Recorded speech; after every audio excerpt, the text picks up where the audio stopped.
खुलुमबाय बड'लेण्ड खं टेलिभिजन स्टुडिय'आव आं हायनार सिगयानि दिनैनि गाहाय रादाबफोराव दङ। इसोरा अनोब्ला बिपिएफआ देरहानायनि सम फैबाय बुंदों हाग्रामा महिलारि।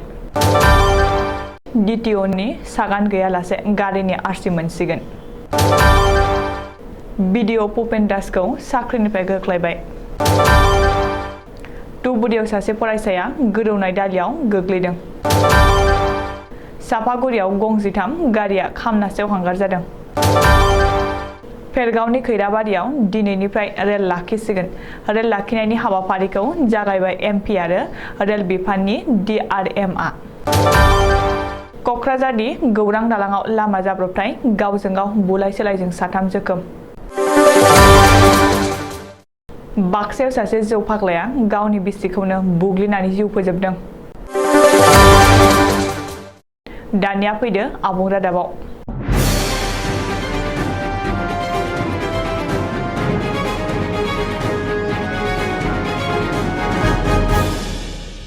इसोरा अनोब्ला जोंनि देरहानायनि समा फैबाय अब्लाबो गोबां खस्थ' खालामबावनांगोन।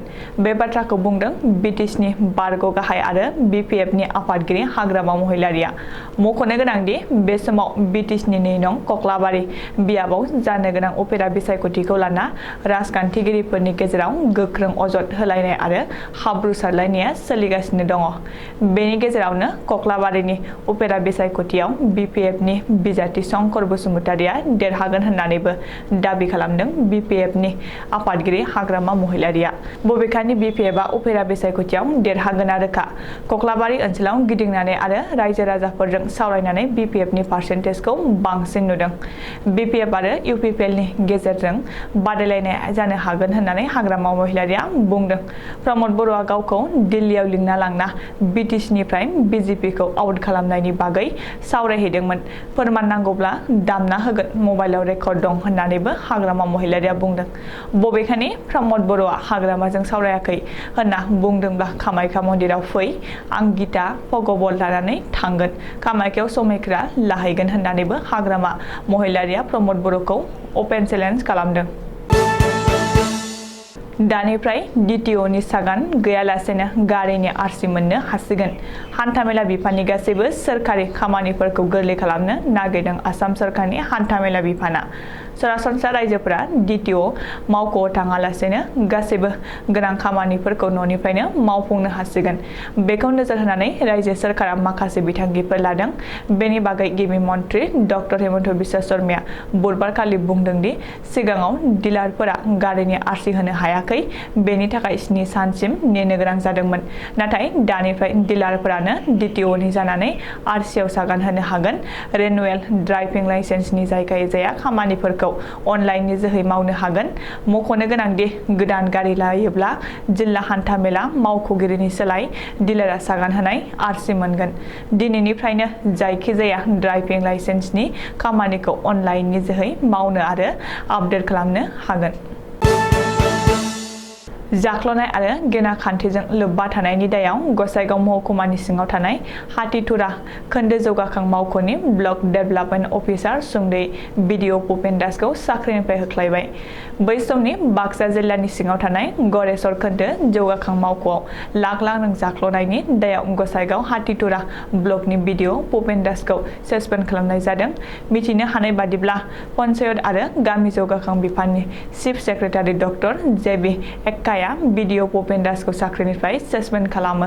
मख'नो गोनांदि बाक्सा जिल्लानि पुलिस बिफाना बाक्सा जिल्लानि गरेस्वर खोन्दो जौगाखां मावख'आव पेन्सननि 60 लाख रां जाख्ल'नायनि दायाव बिडिअ भुपेन दासखौ थांनाय 13 मेआव तामारहाट हाथिथुरा खोन्दो जौगाखां मावख'नि बिडिअ भुपेन दासखौ एरेस्ट खालामदोंमोन।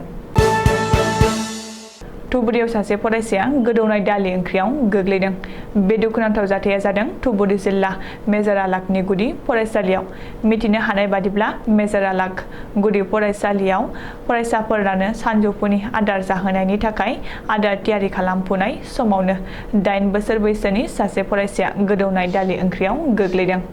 गोदौनाय दालि ओंख्रियाव गोग्लैनाय फरायसाखौ बोखांनानै गोब्राब हालोदाव देहा फाहामसालियाव थिसननाय जायो।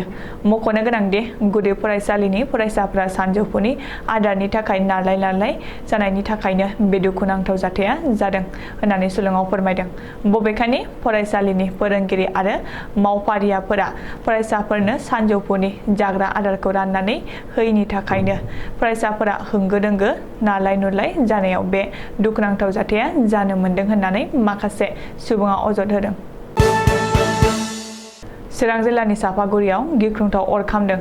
बे अर खामनाय जाथायाव गंजिथाम गारिफ्रा खामनानै सेवहांगार जादों। डिडि मटर्स मुंनि गंसे गोजाम गारि एबा सेकेन्ड हेन्ड गारि फानग्रा श'रुमाव बे अर खामनाय जाथाया जादों। मख'नो गोनांदि बे अर खामनाय जाथाया ओरैबायदि गिख्रंथावमोनदि दान्दिसे समनि गेजेरावनो सारि साजायना दोननाय गंजिथाम गारियाव अर नाङो। बङाइगाव आरो चिरांनि अर खोमोरग्रा बिफाना जाथाइसालियाव थांना अर खोमोरहैयोब्लाबो गंजिथाम गारिजों लोगोसे श'रुमा खामनानै सेवहांगार जालाङो।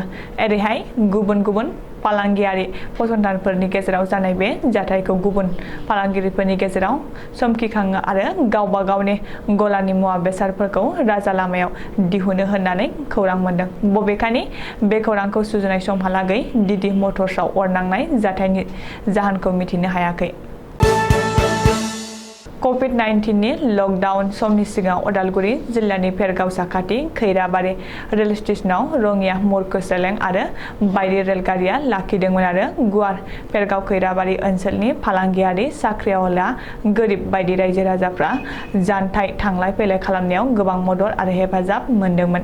नाथाय लकडाउननि उनाव हान्था मेला राहाफोरा गुवारै गेवाब्लाबो खैराबारि रेल स्टेशनाव थांलाय फैलाय खालामनाय गोबां रेलगारिफ्रा स्टपेज खालामैनि थाखाय खैराबारि ओनसोलनि रायजो राजाफोरा जारला एबा दुखुआव गोग्लैनो गोनां जायो। मख'नो गोनांदि खैराबारि रेल स्टेशनाव बायदि रेलगारिखौ लाखिनांगौनि दाबि खालामना रायजो राजाफ्रा गोबां धरना हाबाफारिबो लादोंमोन।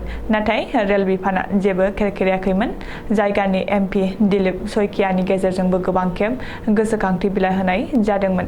नाथाय रायजोनि गोबां नारा-नाथा नाजानायनि गेजेरजों दिनै 8 नं मंगलदै लकसभानि एमपि दिलीप सयकिया आरो रेल बिफाननि DRM आरो गोबां गोजौ थाखोनि मावख'गिरिफोरा फुंनि समाव जयैनो गंफ्रोमबो रेल लाखिनाय हाबाफारिखौ फ्लेग अफ खालामनानै बेखेवना होयो।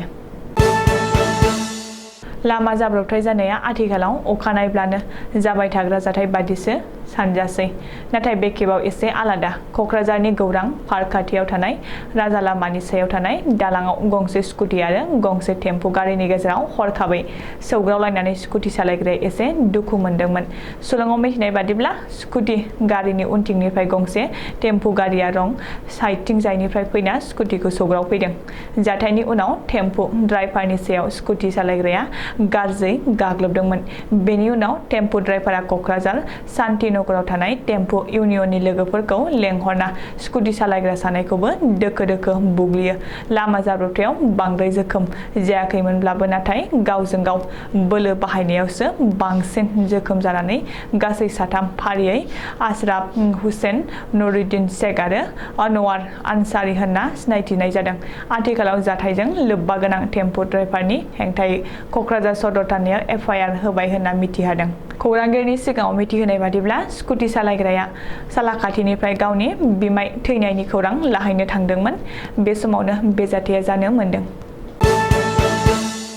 जौ लोंब्ला जौनि निसाजों जाजाना गोबां सुबुंफ्रानो नखराव दावराव खालामना गावनि बिमा बिफा बिसि फिसा बुथारनाय जाथाया जोंनि गेजेराव सम नुजाबाय थायो। मख'जाथावदि बाक्सा जिल्लानि सिङाव थानाय रहनखाथा गामिनि सहन मुंदा मुंनि सासे सुबुङा हरनि समाव गोबां जौ लोंना नखराव गावनि बिसिजों दावराव दावसि खालामना बिसिखौ बुनानै जिउ फोजोबदों। सुलुङाव मिथिनाय बादिब्ला जिउ गोमानाय आइजोनि मुंखौ समिन्थि मुन्डा होनना सिनायथिनाय जादों। बेनि अनगायैबो फिसायनि बुनायाव जिउ गोमानाय आइजोआ साथाम हिनजावसा गथ' आरो सासे 2 दान जानाय हौवासा गथ'नि बिमामोन होनना मिथिनाय जादों। दायनिगिरिनि हेंथायै ओनसोलनि सुबुंफ्रा दायो कुमरिकाटा थानायाव FIR होबाय होनना मिथिनाय जादों। दिनैनि रादाबा एसेनोसै। गोजोन्थों।